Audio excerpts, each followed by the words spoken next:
2022. Good evening. I'm Ryan Yamamoto. And I'm Elizabeth Cook. We start with a fight over homeless housing in San Jose. Here's where the city wants to put 100 tiny homes. It's in the Berryessa neighborhood. The site is surrounded by 3 schools, a library, and a park. As KPIX 5's Devin Feely explains, the plan is generating fierce opposition from neighbors.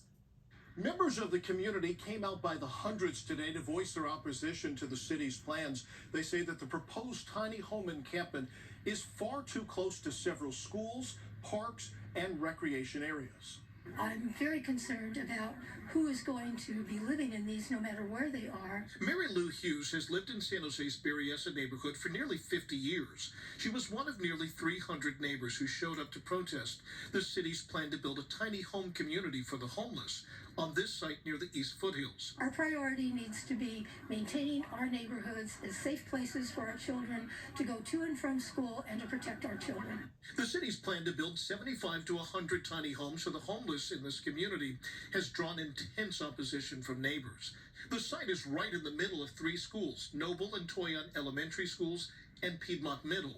And it's on the edge of these percolation ponds and popular hiking trails, and just across the street from another park and library. This is used as a park. I would object to even a single-family residential home being constructed in this area, not just tiny homes. It just takes away from the essential purpose of this place. The problem is Mayor Sam Liccardo is bullish on the tiny home program.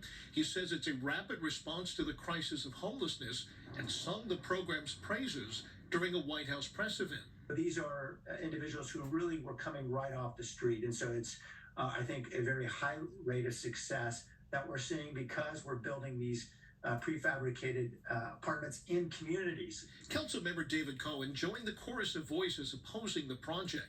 He hopes to convince the council to halt the plans while other potential sites are considered. We think that this is land that cannot be converted into other uses because it's a parkland.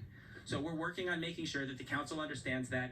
Mary Lou hopes he's right because she fears the project would tear at the fabric of the community she's invested decades in.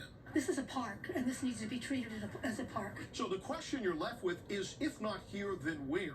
The city councilman says his office is looking at 8 to 10 sites within his district and investigating whether or not they would be viable. If they are, he says he will shortly release that information. In San Jose, Devin Feely, KPIX 5. Councilman Cohen hopes to force a vote on the project at Wednesday's Rules Committee. If successful, work on the Berryessa site would stop while the city considers alternatives. New at 6.